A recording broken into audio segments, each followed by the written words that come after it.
गुमान अपनी जिंदगी में। आप सोच लें कि लोग अच्छे हैं, फिर यकीन करें आपको बड़ा मजा आएगा। आपको जिंदगी में बड़े बड़े मीठे लोग मिलेंगे, बामुरव्वत लोग मिलेंगे, बावफा लोग मिलेंगे। अखलाक अगर आपने शुरू करना है तो सबसे पहले ज़हन साजी करें और ये बात लिख लें दिल की तख्ती पर कि जब आप अच्छा सोचते हैं तो पहला नफ़ा ये होता है कि रब आपके दिल को सुकून अता फरमाता है, अल्लाह आपको राहत देता है जब आप अच्छा सोचते हैं। हज़रत बिश्र हाफ़ी रहमतुल्लाह अलैह के बारे में शेख अब्दुल्ला याफ़ई ने रोज़ुल रयाहीन के अंदर लिखा है, हज़रत बिश्र हाफ़ी बहुत बड़े दरवेश थे। आपको पता ना आजकल लोगों को कामिल पीर भी नहीं मिलता। तो मैंने एक दिन कहा था, मैंने कहा 3 बंदों का पीर कोई नहीं होता। एक जो चौधरी साहब होते हैं उनका भी पीर कोई नहीं होता, और एक जिनकी जेब में पैसे ज़्यादा आ जाए उनका भी पीर है। नाराज़ हो गए आप। और तीसरा जो आदमी को 4 डिग्रियां ले लेना, चाहे सैपलियों में बीए कर ले, उसका भी पीर कोई नहीं होता। उसका भी थर्मामीटर तगड़ा हो जाता है। वो दरस निज़ामी के आलिम से आके पूछता है आपकी तालीम कितनी है, वो कहते हैं जी मैंने दरस निज़ामी। नहीं वो तो ठीक है, तालीम कितनी है? तो तूने तो 3 सैपलियों में बीए किया है। अल्लाह के फजल से मदारस इस्लामिया के चौथे साल का बच्चा वो किसी मास्टर डिग्री वाले को करीब फटकने नहीं देता। क्या समझते हैं एट सेट ते पखड़ा कुआर गंदल असी और भी बूटियां जानने हैं। ये तो हमने बच्चों को समझाया हुआ है कि आपकी जुबान से मीठे जुमले ही अच्छे लगेंगे। आप मेरी बात पर तवज्जो करें। हजरत बिश्र हाफ़ी बहुत बड़े शेख थे। इमाम अहमद बिन हम्बल जैसे लोग उनकी इज्जत करते, तौकीर करते, इकराम करते, उनकी महफिल नूर की हाजिरी देते। लेकिन सारा बगदाद कदर करता। एक ताजर था बगदाद का, वो कहता मुझे नहीं बाबा अच्छा लगता जी। वो आपको क्यों नहीं अच्छे लगते? कहने लगे वो जुमे वाले दिन ना जमात के साथ नमाज पढ़ते हैं पर बाकी नमाज पढ़ते नहीं और घर चले जाते हैं। लो कर लो बात। बहुत सारे लोगों को शिकवा होता है कि हमारा इमाम जो है वो असर की सुन्नतें पहली नहीं पढ़ता और इशा की पहली सुन्नतें नहीं पढ़ता। तो मैं कहता हूँ जिस चीज़ को रब रसूल ने फ़र्ज नहीं किया आप क्यों करते हैं? पढ़नी चाहिए उन्हें, खैर की बात यही है, उम्दा बात यही है। पर इतनी ज़्यादा तनकीद, इतनी ज़्यादा, और सारे फैसले दूसरों के लिए कर लीजिए नेक होने के। वो कहते हैं जी वो बाबा जी ना फ़र्ज पढ़ते थे जमात के साथ, तो बाकी नमाज जमात के साथ नहीं पढ़ा करते थे, चले जाते थे, तो मुझे अच्छे नहीं लगते थे। लोगों ने मुझे समझाया कि अल्लाह का नेक बंदा है, बड़े बड़े उलमा और जी शऊर लोग कदर करते हैं और आपका ये हाल है। कहता है मैंने एक दिन सोचा कि मैं पता तो करूं बाबा जाता कहाँ है वैसे जुमे वाले दिन, इतनी जल्दी काहे की? कहते हैं मैंने उनके साथ नमाज जुमे की अदा की एक ही सफ़ में। हज़रत बिश्र हाफ़ी सलाम फेरा, दुआ भी न मांगी और उठ के निकल गए। कहते हैं जब वो चले तो मैं भी पीछे चला। एक नान बाई की दुकान पे पहुंचे तो चंद नान खरीदे। मैंने कहा खो पीर साहब को भूख ने सताया था, तो रोटी की खातिर सुन्नत और नवाफिल छोड़ दी। फिर वो आगे बढ़े और एक होटल से उन्होंने कबाब खरीदे। मैंने कहा खो देखो इनकी उम्र देखो और इनके जायके देखो। फिर वो जब जंगल की तरफ बढ़े तो मैंने सोचा कि ये ना सब्ज़े पे बैठ के अब खाना खाएंगे लोगों से छुप के, और लोगों को बताएंगे कि रोज़े ज़्यादा रखता हूँ, मैं तो इबादत में रहता हूँ। कहते हैं वो जंगल की तरफ मुड़े तो मैं भी पीछे हो गया। चलते चलते ना हैरान में तब हुआ जब एक झोंपड़ी आई। उस झोंपड़ी का दरवाज़ा बाहर से बंद था।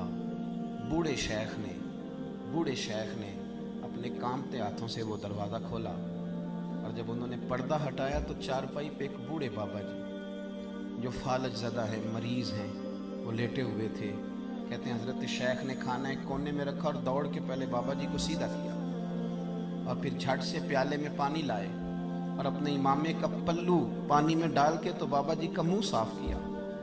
बाबा जी को बिठा करके ना तो पहला लुकमा तोड़ के उनके मुंह में डाला। हज़रत बिश्र हाफ़ी कहने लगे बुज़ुर्गों माफ़ करना, आज जुम्मा था, नमाज पढ़ते देर हो गई, रोटी लेके आने में देर हो गई, अभी तो मैंने सुन्नत भी पढ़नी है, नवाफल भी पढ़ने हैं, अभी तो मेरी बकिया नमाज बाकी है। वो शख्स कहते हैं मैं बाहर खड़ा था और मेरा वजूद कांप रहा था, मैं थर थर कांप रहा था। मैं क्या सोचता था, यहाँ क्या बन गया? हज़रत बिश्र हाफ़ी रहमतुल्लाह ताला अलैह कहने लगे माफ़ करना, तो बूढ़े बाबा जी कहने लगे बिश्र 14 साल हो गए यार, मेरे तो अपने भी मुझे छोड़ गए। 14 साल हो गए, रोज़ रोटी लेके आते हो, मैं जिंदा लाश हूँ, कब तक बीमार रहूँगा? कब तक आते रहोगे, अब बस भी करो ना। तो हजरत बिशर हाफी ने बाबा जी की आंखों से आंसू पूंछे और दूसरा निवाला मुंह में दे के फरमाने लगे, बाबा जी बस बस, आज के बाद ये बात ना करना, ये जो सारा शहर मेरी कदर करता है और मैं नंगे पांव बगदाद की गलियों में चलता हूं तो जानवर भी गोबर नहीं करते, तो ये मेरे नफलों और चिल्लों की वजह से नहीं है, मैं आपकी खिदमत करता हूं तो रब ने मखलूक के दिलों में मेरी मोहब्बत पैदा फरमा दी। बात को समझे मेरे भाई। वो कहते हैं मैं जिसको उनकी गलती समझता था ना, वो उनकी सबसे बड़ी खूबी निकल आई। और मियाँ कुछ तो मजबूरियां रही होंगी, यूं ही कोई बेवफा नहीं होता, कुछ तो मजबूरियां रही होंगी, यूं ही कोई हमने तो हर शख्स के बारे में, आप यकीन करें हर शख्स के बारे में जिसकी भी बात छेड़े ना, जिसकी भी लोग कोई ना कोई कहानी सुना देते, कहते हैं आपको नहीं पता मैं बताता हूँ। भाई बस करें, नबी पाक सल्लल्लाहु अलैहि वसल्लम ने फरमाया लोगों की जासूसी ना करो वरना तुम उन्हें खराब कर दोगे। अच्छा गुमान पैदा करें जिंदगी में, अच्छी सोचों को फरोग दें, और अगर कोई किसी के बारे में बात करने लगे तो उसे थोड़ी देर के लिए रोकें, इसलिए कि हुजूर सल्लल्लाहु अलैहि वसल्लम ने फरमाया अगर तुमने किसी को उस जगह रसवा किया, उस जगह रुसवा किया जहां उसकी इज्जत की जा रही थी, तो तुम्हें भी रब उस जगह रुसवा कर देगा जहां तुम्हारी इज्जत की जाती है। तो पहली बात यह कि अच्छा सोचें, अच्छा सोचें, हमेशा अच्छा गुमान करें, अच्छा लबो लहजा इख्तियार करें। और मैं मजहबी तंजीमों के कारकुनों से अक्सर गुजारिश करता रहता हूँ, खुदारा दूसरे को भी मानना सीखें, दूसरे को भी बर्दाश्त करना सीखें। अगर आप ये कह देंगे कि मैं ठीक हूँ और मेरी जमात का लीडर ठीक है और बाकी सारे गलत हैं, तो अल्लाह के रसूल सल्लल्लाहु अलैहि वसल्लम ने तो फरमाया मेरी उम्मत कभी गुमराही पे जमा ही नहीं होगी। तो आपने इतने लोग गुमराह कर दिए, ने सोचा ही नहीं। थोड़ा बर्दाश्त, थोड़ा अपने अंदर हौसला, थोड़ा अच्छापन, थोड़ी अच्छी सोचें। दूसरी बात जिस अखलाक की आज बड़ी ज़्यादा ज़रूरत है, बड़ी ज़्यादा, वो ये है कि खुददारी और इज्जत नफ्स पैदा करें। हमारे यहाँ ना मुफ्तखोरों की लाइनें लंबी होती जा रही, फारिग बैठने वालों का मिजाज बढ़ता चला जा रहा, दूसरों के पैसों पे कारोबार करना है, दूसरों के पैसों पे जिंदा रहना है, ये मिजाज बनता जा रहा है। चंदा लेने वाली जमातें इतनी ज़्यादा हो गई, टीमें इतनी ज़्यादा हो गई कि बहुत सारे लोग अब वैसे ही इस बात से नाला हैं, वो हर लेने वाले को अदाकार और फनकार समझते हैं। मिल्लत के जवान फारिग घूमते हैं, हर वक्त सोचते हैं कि अगर मेरा बरतानिया वाला मामू मेहरबान हो जाए तो फिर मेरा काम बढ़ जाए, अगर अमेरिका वाली फुफो कभी राज़ी हो जाए ना फिर मैं बन सहारे ढूंढते हैं। कुरान मजीद ने असहाबे सुफ़ा की तारीफ़ की, ये कहा कि वो बड़े गरीब लोग थे, लेकिन फरमाया ला यसअलून नास इल्हाफा, वो कभी भी लिपट लिपट कर सवाल नहीं करते, अपनी खुददारी को बचा के रखते, बचा के। हज़रत हकीम बिन हिज़ाम रदी अल्लाह ताला अन्हु फरमाते हैं मैं नबी पाक सल्लल्लाहु अलैहि वसल्लम की खिदमत में हाजिर था और हम 8-9 सहाबा हाजिर थे। हुजूर ने फरमाया मेरे हाथ पे बैत करो। या रसूल अल्लाह सल्लल्लाहु अलैहि वसल्लम हम तो बैत कर चुके। हुजूर ने फिर फरमाया बैत करो। हुजूर हम तो बैत कर चुके। तीसरी दफा फरमाया बैत करो। या रसूल अल्लाह किस बात पर? फरमाया मेरे हाथ पर बैत करो, किसी दुनियादार से सवाल नहीं करो, किसी सेठ नवाब से सवाल, हाँ अपनी मट्टी पे चलने का सलीका सीखो, किसी के संग मरमर पे चलोगे तो फिसल जाओगे। छोड़ें हाथ फैलाना, छोड़ें। हर वक्त इंसान यही सोचता रहे कि फलां सेठ राजी हो गया तो काम बन गया। झूठ बोलना, खुशामतें करना, दुनियादारी करना, इस चक्कर से बाहर आए। जब को मेरे नाम पे चंदा मांगने निकलेगा कि मियां आसमत साहब आपने मौलाना साहब बुलाए हैं तो सुना है कि आपको 40,000 रुपया भी देना है, और इस नाम पे जब चंदा इकट्ठा होगा तो मेरी बात का कोई खाक असर लेगा।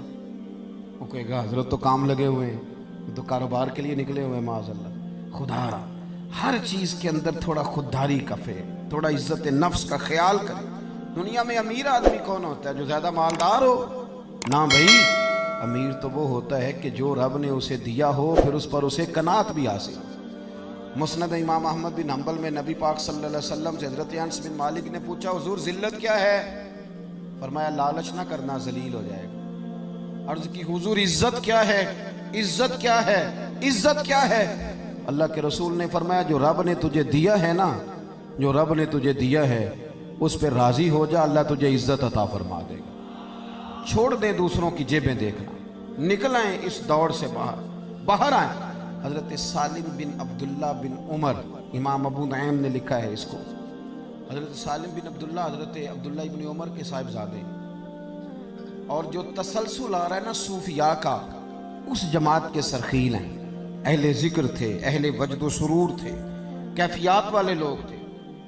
حضرت سالم بن عبداللہ رضی اللہ تعالیٰ عنہ طواف کعبہ کے لیے تشریف لے گئے حرم مکہ میں، تو طواف آپ فرما رہے تھے تو اللہ تعالیٰ اپنے نیک بندوں کی محبت لوگوں کے دلوں میں ڈال دیتا ہے، لوگ دور دور سے آتے، آپ کی دست بوسی کرتے، دعا کراتے۔ خلیفہ کو کسی نے بتایا کہ حضرت سالم بن عبداللہ آئے ہوئے ہیں، وہ بھی چلا گیا، اور جب اس نے دیکھا نا بڑا رش ہے تو وہ انتظار کرنے لگا۔ حضرت طواف سے فارغ ہوئے، 8واں استلام جب کر لیا تو آگے بڑھا، ہاتھ ملایا، کہنے لگا جی میں گورنر ہوں، خلیفہ ہوں مکے کا۔ اب نے فرمایا تو میری باتوں کی سمجھ آ رہی ہے آپ حضرات کو؟ کہنے لگا جی میں یہاں کا خلیفہ ہوں تو میری یہ خواہش تھی کہ کوئی حکم ہو تو آپ بتاتے، میں پورا کرنے کو حاضر ہوں، کوئی حکم ہو تو بتائیے۔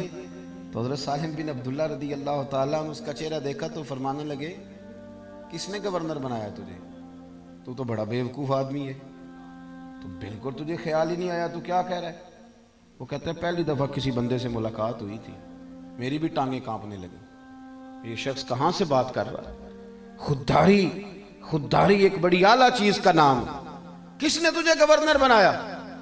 کہنے لگا حضور کیا ہوا؟ فرمانے لگے یار تو بڑا ہی بیوقوف ہے، تو کیا سمجھتا ہے مجھے کہ اللہ کے گھر میں آ کے بیت اللہ شریف کے دروازے کے سامنے کھڑے ہو کے یہاں آ کے بھی میں دنیا داروں سے سوال کروں گا، یہاں آ کے بھی میں لوگوں سے مانگوں گا؟